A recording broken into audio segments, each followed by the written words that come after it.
ठराविक मंडळी होती, त्याच्यात मी, सचिन भाऊ, नंतर सारंगजी होते, तिकडचे ते स्थानिक काही रहिवासी होते. महत्वाची गोष्ट हीच आहे, पुण्यात 3 प्रकल्प साधारण त्या पट्ट्यात चालू आहेत. एक म्हणजे रिव्हरफ्रंट डेव्हलपमेंट, ज्याला मी रिव्हरफ्रंट डिस्ट्रक्शन बोलतो. जगात कुठचीही नदीवर काम करत असताना नदीचं रुंदीकरण केलं जातं आणि खोलीकरण केलं जातं. कदाचित एकमेव उदाहरण असं असेल जे पुणे महानगरपालिका असेल, राज्य सरकार असेल, ते करतंय जगात, की मुळामुठा ही अरुंद करतात, राडारोडा टाकून म्हणजे डेब्री टाकून नदीचं पात्र छोटं करतात, कमी करतात. आणि मग हे झाल्यानंतर आपण पाहतोय, मागच्या वर्षी असेल किंवा मागच्या वर्षी असेल, पुण्यात पूर येऊन गेला. तसंच या वर्षी पण येणार आहे. आता हे सगळं काम पूर्ण झाल्यानंतर प्रत्येक वर्षी पूर येईल. तर पंकजाताईंना मी, मंत्री महोदयांना विनंती केलेली आहे की आपण स्वतः लक्ष घालावं. मी जेव्हा लक्ष घातलं होतं, आम्हाला दिसलं होतं की रेड लाईन, ब्लू लाईन ह्या सगळ्या ह्या कामासाठी बदलल्या गेल्या होत्या, खोट्या दाखवल्या होत्या. जे काही एन्व्हायरमेंट क्लिअरन्स 2018 मध्ये घेतल्या होत्या ते निकषच वेगळे होते आणि जे आता काम चालू आहे ते वेगळे. तर त्याला आपण स्वतः बैठक घ्यावी, याच्यावर सगळ्या खात्यांना बोलवून आणि रहिवाशांना बोलवून जे काय आहे ते खरी परिस्थिती जाणून घ्यावी. तसंच दुसरं म्हणजे वेताळ टेकडीचा विषय आहे. वेताळ टेकडी ही पुण्यातली एक प्रसिद्ध टेकडी आहे. अनेक लोक तिथे सकाळी किंवा दुपारी वगैरे चालायला जातात. हिरवगार टेकडी आहे, तिथून बोगदा जातोय, फ्लायओव्हर जाणार आहे, मेट्रो जाणार आहे आणि एकंदर जिथे गरज नाहीये तिथे हे सगळ्या गोष्टी होत आहेत. आपल्याला आठवत असेल, एखाद वर्षापूर्वी सगळ्या पुणेकरांनी येऊन ह्युमन चेन फॉर्म केली होती आणि सगळ्यांनी सांगितलं होतं जर हे काम पुढे गेलं तर आम्ही कोणालाही मतदान करणार नाही, आम्ही बहिष्कार टाकू.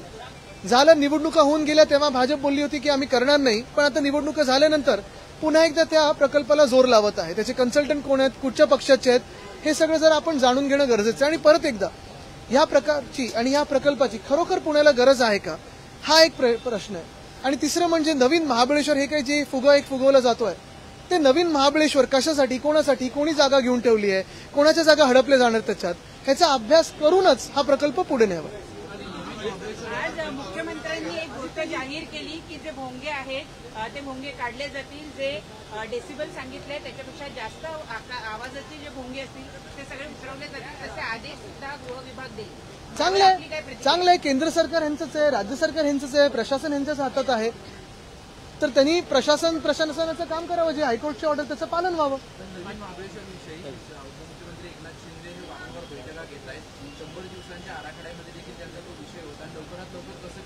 हो, बघा, मी त्यांचं जे एकदम लगेच आता गेल्या 5-6 वर्षात सापडलेलं गाव आहे त्याच्यात जाणार नाही. ते गाव जे वाढतंय त्याच्यात जाणार नाही. घराचं ते क्षेत्र आहे त्याच्यात जाणार नाही. गावाकडे रस्ते नाहीत पण 2 हेलिपॅड आहेत त्याच्यात जाणार नाही. त्यांचे काही त्याच्यात हेतू आहेत का मला माहित नाही. माझी इच्छा आहे की चांगलं हिल स्टेशन व्हावं, पण लगेच नवीन महाबळेश्वर, नवीन हे ते करण्याच्या ऐवजी तिथे काय, तिकडे स्थानिक जे आमचे आदिवासी बांधव आहेत त्यांचं काही कोणी ऐकलंय का? सगळा जो डीपी होता किंवा सजेशन ऑब्जेक्शन होते ते तर इंग्लिशमध्ये छापले होते. कोणी त्यांना जाऊन लोकली विचारलंय का? जे डीपी छापले होते त्याच्यात जी खरी परिस्थिती आहे ते दाखवलंय का? ते काही न दाखवता कोणीतरी जागा घेतल्यात, त्याच्यावर शासनाने ते जागा घ्यावा पुढे पैसे देऊन. हाच प्रस्ताव असेल तर आम्ही विरोध करू. बघा, पर्यावरण प्रेमी असतील, काही नागरिकरण प्रेमी असतील, मी महाराष्ट्र प्रेमी आणि महाराष्ट्राच्या हिताचं ते बोलू. महाराष्ट्रावरती कर्जाचा बोजा जो आहे तो वाढत चाललाय. 9,32,000 कोटींवरती हा पूर्ण कर्ज. बोजा म्हणजे ह्यांनी जो आता स्वतःचा बोजा ह्याच्यावर ठेवलेला आहे, पूर्ण जे काही वजन ठेवलेलं आहे. आपण पाहताय की कर्जाचा बोजा आहेच, पण महत्वाची गोष्ट म्हणजे हे कोणी केलं? खोटी आश्वासनं कोणी दाखवली? आणि आम्ही जर सरकारमध्ये असतो तर आम्ही लाडकी बहिणीला 3,000 रुपये करून दाखवले असते. पण आज आपण पाहतोय, काल रात्री पण मी पूर्ण ते बजेटचं डॉक्युमेंट चालत होतो.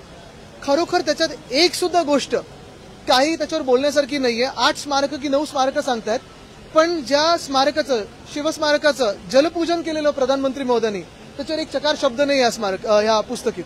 तसं पाहायला गेलं तर मुंबईत एक सुद्धा नवीन गोष्ट नाही आली, कुठच्याही जिल्ह्यामध्ये नवीन गोष्ट नाहीये. स्वतःच्या काही लोकांना आणि स्वतःच्या आवडत्या लाडक्या कॉन्ट्रॅक्टरना पैसे आहेत, पुढे काही नाही. उल्लेख केलेला आहे. विधानसभा निवडणुकीपूर्वी महायुतीने जाहीरनाम्यात 2100 रुपये देऊ असं म्हटलं. काल हाच प्रश्न आम्ही अजित पवारांना विचारला, तर ते पत्रकारांचे कोरड आहे आणि आमच्या जाहीरनाम्यात आहे नाही, आम्ही तसं कुठं वक्तव्य केलं असं बोलले. आता हेच तुम्हाला सांगतो मी, तेव्हा 2100 देऊ बोलले होते, आता किती देतात? 1,500 देतात. 46,000 कोटी दाखवले होते, आता किती देतात? 33,000 कोटी. बरं, यादीत पण कपात सुरू केलेली आहे. आमची तर मागणी हीच होती काल आणि अपेक्षा ही होती की दिल्लीच्या बहिणी आणि महाराष्ट्राच्या बहिणीत फरक न होता 25 इकडच्या पण बहिणींना द्यायला पाहिजे होते. पण आज आपण बघतोय महाराष्ट्राची किंमत ते काय लावत आहेत. महाराष्ट्राला कुठच्या नजरेतून पाहतात. नुसतं लुटायचं, छळायचं आणि फसवायचं एवढंच भाजप आणि भाजपच्या मित्रपक्षांचं धोरण आहे.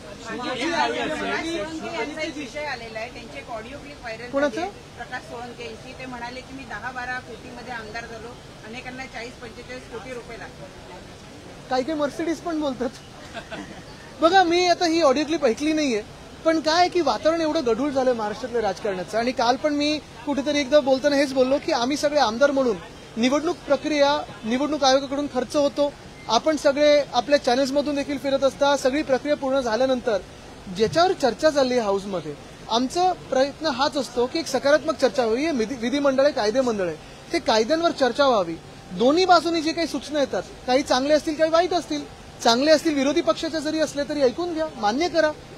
महाराष्ट्र तसंच तर पुढे जाईल. माजी आरोग्यमंत्री तानाजी सावंत आदित्यजी आरोग्य मी काही ठराविक घाणीवर बोलत नाही. तानाजी सावंत यांच्या काळात एक अँब्युलन्सचा घोटाळा झाल्या समोर आलाय. शेकडो अँब्युलन्स खरेदी केल्या, करोडो रुपयाच्या केल्या, एकही अँब्युलन्स दिली नाही, एकही अँब्युलन्सचा उपयोग झाला नाही, पैसा गेला पण नाही.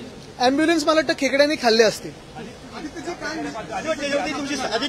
आदित्यजी सविस्तर प्रतिक्रिया अपेक्षित आहे. सविस्तर प्रतिक्रिया म्हणजे आता सविस्तर प्रतिक्रियेसाठी जे काही विषय आपल्या समोर येतात, मग तो MMRDचा घोटाळा असेल, सिस्टर कंपनीचा घोटाळा असेल, जे फ्रान्सच्या देशदूतांनी लिहिलेलं आहे.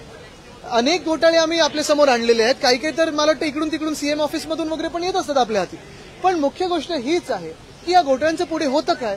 अधिभोजन थाळी आणि आनंदाचा शिरा यांसारख्या योजनाला या अर्थसंकल्पातून कुठेच तरतूद नाही, म्हणजे या बंद होण्याच्या मार्गावर आहे. शिंदे गट बंद होतं का?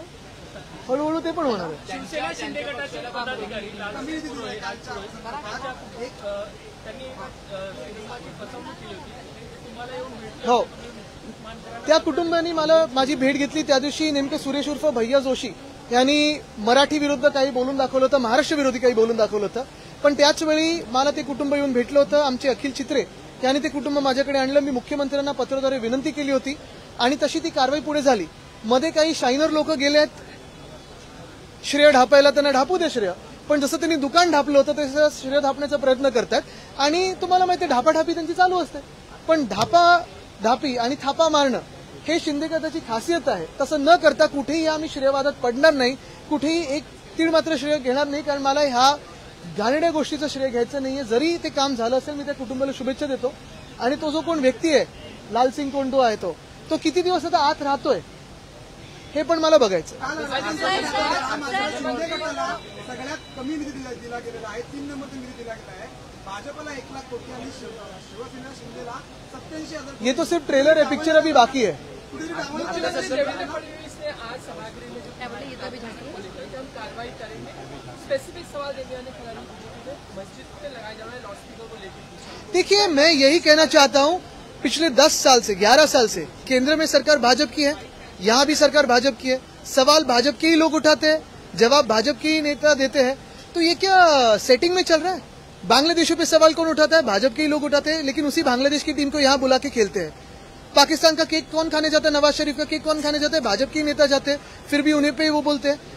आप ही का प्रशासन है, आप ही का शासन है, आप ही की सरकार है, कार्रवाई करके दिखाइए. और जो भी कानून से कार्रवाई करनी जरूरी है कीजिए ना. कौन किसने रोका है 11 साल में?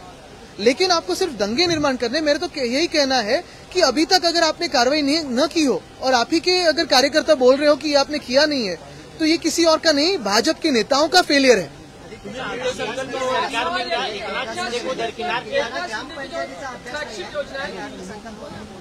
कोण कोण काय झालं? बाम जास्ती झालं? ग्रामपंचायतीचा अभ्यास नाही आहे तिथल्या अर्थसंकल्पात, त्यांना अर्थसंकल्प कोणी अभ्यास नाही केलाय? मंत्र्यांचं ते बोलतात, कोणाचं ते गृह राज्यमंत्री वगैरे ज्यांना उत्तर देतात त्याला. बघा, काय कधी कधी बाम जास्ती झाल्यानंतर अशी उत्तर येतात त्यांच्याकडून, आम्ही त्यांना उत्तर देत नाही. काय त्यांचा सगळ्याचा वयाचा सन्मान असतो आणि जे बाम त्यांना जो कुछ योजनाएं क्षेत्र योजना हो या फिर अनुदान योजना हो, ये सब योजनाओं को पैसे नहीं दिए गए, ऐसा आरोप लगा. अभी सिर्फ उनकी एक ही योजना चल रही है, सूरत भाग के जाओ योजना चल रही है. शायद वापस भागना पड़ेगा उनको. धन्यवाद.